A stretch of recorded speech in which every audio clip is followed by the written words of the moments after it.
મિત્રો, statue of unity જોવા જવાનો જો તમે પ્લાન કરી રહ્યા હોય તો આ વિડીયો તમારા માટે ખૂબ જ ઉપયોગી થવા જઈ રહ્યો છે. દુનિયાના દરેક સ્ટેચ્યુમાં સૌથી ઊંચું અને વિશાળ સ્ટેચ્યુ ઓફ યુનિટી જ છે.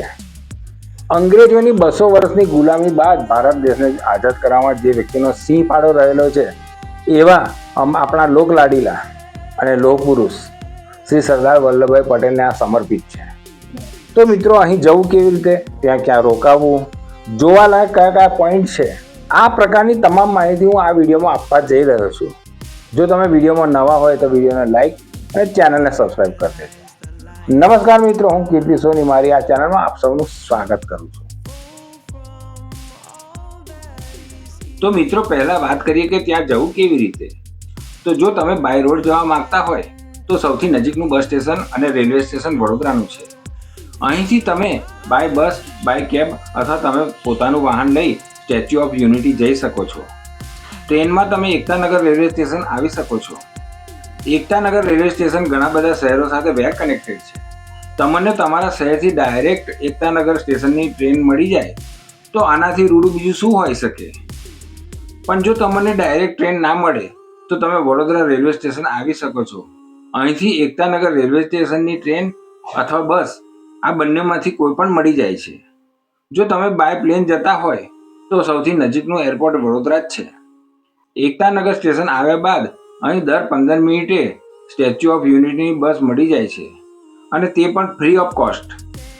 સ્ટેશનથી સ્ટેચ્યુ ઓફ યુનિટી લગભગ 7 કિલોમીટરના અંતરે આવેલું છે.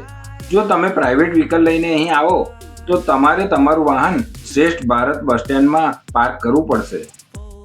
અહીં પાર્કિંગની સુંદર વ્યવસ્થા છે, જેનો તમારે પાર્કિંગ ચાર્જ 150 રૂપિયા પર ડેનો ચૂકવવાનો રહેશે.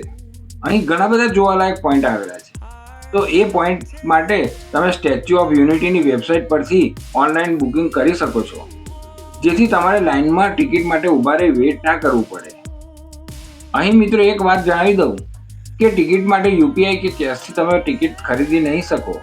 અહીં તમારે તમારા કાર્ડનો ઉપયોગ કરી પેમેન્ટ કરવું પડશે. ઘણા પોઈન્ટ ફ્રી ઓફ કોસ્ટ છે. અહીં સ્ટેચ્યુ ઓફ યુનિટી બસ સ્ટેન્ડથી જોવાલાયક પોઈન્ટ માટે બસ મળી જાય છે અને તે પણ ફ્રી ઓફ કોસ્ટ. તે તમને લગભગ 7 થી 8 જગ્યાએ લઈ જશે. અહીં બસની ફ્રીક્વન્સી ખૂબ જ સરસ છે. જો તમે એક દિવસનો પ્લાન બનાવીને અહીં આવ્યા હોય તો તમારો બેગ કે પર્સ લોકર રૂમમાં મૂકી શકો છો અને તે પણ ફ્રી ઓફ કોસ્ટ. બસ સ્ટેન્ડની બાજુમાં જ લોકર રૂમની સુવિધા ઉપલબ્ધ છે. હવે વાત કરીશું જો તમે સ્ટે કરવાના હોય તો સ્ટે ક્યાં કરવો.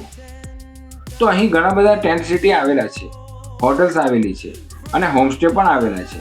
તેના રેન્ટની જો વાત કરીએ તો ટેન્ટ સિટીમાં તમને 4 થી 5,000 રૂપિયા સુધીમાં એસી નોન એસી રૂમ મળી જાય છે. જો તમે હોટલમાં સ્ટે કરવા માંગતા હોય તો 1500 થી 2500 રૂપિયા સુધીમાં રૂમ મળી જાય છે. જો તમે હોમસ્ટે કરતા હોય તો તે તમને 1000 થી 1200 રૂપિયા સુધીમાં રૂમ મળી જાય છે. હવે જો જમવાની વાત કરીએ તો અહીં ફૂડ ઝોન આવેલું છે. ત્યાં તમે મનપસંદ વાનગીની મજા માણી શકો છો. તો મિત્રો, હવે આપણે જઈશું સ્ટેચ્યુ ઓફ યુનિટીની મુલાકાતે. તો વાત કરીએ શ્રી સરદાર વલ્લભભાઈ પટેલની. તો આઝાદી મળ્યા બાદ પહેલા હોમ મિનિસ્ટર શ્રી સરદાર વલ્લભભાઈ પટેલ હતા. નર્મદા નદી પર ડેમ બાંધવાનું તેમનું એક સ્વપ્ન હતું.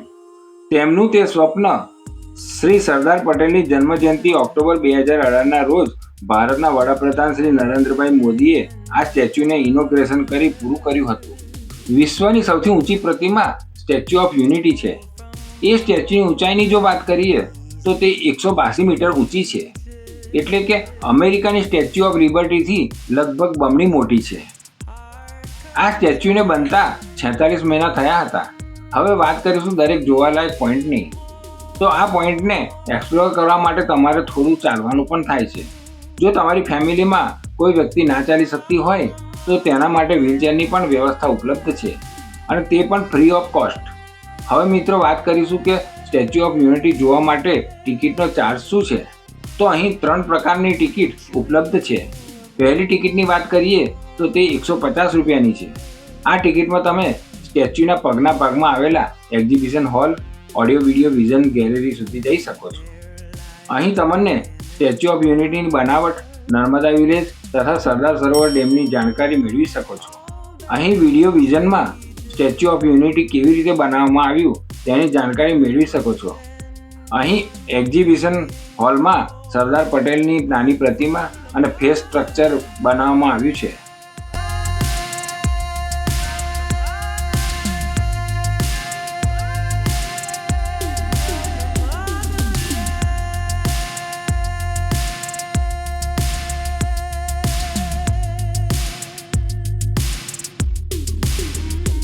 ₹150ની ટિકિટમાં તમે આટલું જોઈ શકો છો. બીજી ટિકિટની વાત કરીએ તો તે છે ₹380ની. આ ટિકિટમાં તમને આ બધાની સાથે સાથે તમે વ્યુઇંગ ગેલેરીમાં લિફ્ટ દ્વારા જઈ શકો છો. આ લિફ્ટ તમને 45મા માળે એટલે કે સરદાર પટેલની છાતીના ભાગ લેવલ સુધી લઈ જાય છે. આ જગ્યાએથી તમે નર્મદા નદીનો નજારો તથા સરદાર સરોવર ડેમને જોઈ શકો છો. આ નજારો જોવાનો પણ એક લાવો છે. ત્રીજી પ્રકારની ટિકિટની વાત કરીએ તો તે છે એક્સપ્રેસ એન્ટ્રી ટિકિટ. જે ટિકિટના તમારે ₹1030 ચૂકવવા પડે છે. આ ટિકિટથી તમે કોઈપણ જગ્યાએ લાઈનમાં ઊભા રહ્યા વગર ડાયરેક્ટ જઈ શકો છો. મિત્રો, સ્ટેચ્યુ ઓફ યુનિટી સોમવારના દિવસે બંધ રહે છે. એ સિવાયના કોઈપણ વારે તમે અહીં આવી શકો છો. જો તમે અહીં શાંતિથી ફરવા માંગતા હોય તો શનિ રવિ સિવાયના વારે અહીં આવી શકો છો. શનિવાર અને રવિવાર સહેલાણીનો ખૂબ જ મોટો ધસારો રહેલો હોય છે. Statue of Unity, viewing gallery, exhibition hall આ બધું જોયા બાદ સાંજે પ્રોજેક્શન મેપિંગ માટે જઈ શકો છો. આની ટિકિટના પૈસા ટિકિટમાં ઇન્ક્લુડેડ છે. તમારે એ વાતનો ખ્યાલ રાખવો પડશે કે જ્યારે તમે ટિકિટ ઓનલાઈન કે ઓફલાઈન બુકિંગ કરાવશો ત્યારે તમે પ્રોજેક્શન મેપિંગ પર ક્લિક કરવાનું ભૂલતા નહીં. આ શોની એન્ટ્રી સાંજે 6 વાગે શરૂ થઈ જાય છે. અહીં લેઝરથી 30 થી 45 મિનિટનો હિસ્ટ્રી શો બતાવવામાં આવે છે.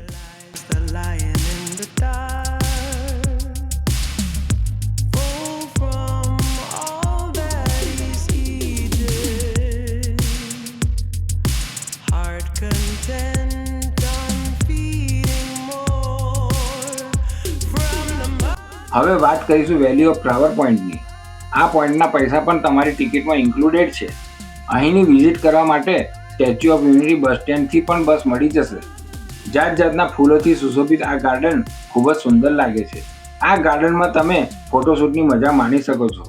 તમે ચાહો તો થોડો સમય અહીં સ્પેન્ડ કરી શકો છો. હવે આપણે જઈશું મેઝ ગાર્ડન, જે વેલી ઓફ ફ્લાવર્સ ગાર્ડનની બાજુમાં જ આવેલો છે. અહીં ટિકિટનો ચાર્જ પર પર્સન ₹100 છે. આ ગાર્ડનની મજા પણ તમે લઈ શકો છો. બીજી એક જગ્યા છે જેનું નામ છે યુનિટી ગ્લો ગાર્ડન. આ ગાર્ડનમાં મોટે ભાગે સહેલાણીઓ લેસર શો પછી જ આવે છે. આ ગાર્ડન રાતે જ જોવાની મજા આવશે. આ એક યુનિક થીમ પાર્ક છે. અહીં ટિકિટની કોસ્ટ પર પર્સન ₹100 અને બાળકો માટે ₹50 છે. બીજે દિવસે તમે જોઈ શકો છો સરદાર પટેલ ઝૂલોજિકલ પાર્ક. આ એક જંગલ સફારી છે. અહીં દેશ વિદેશથી જાત જાતના પ્રાણીઓ જેવા કે આફ્રિકન સિંહ, બેંગલ ટાઈગર, ઝેબ્રા, હિપોપોટેમસ ઇત્યાદિ પ્રાણીઓ જોવા મળે છે. આ ઝૂની ટિકિટની જો વાત કરીએ તો એડલ્ટ માટે ₹200 અને બાળકો માટે ₹125 છે.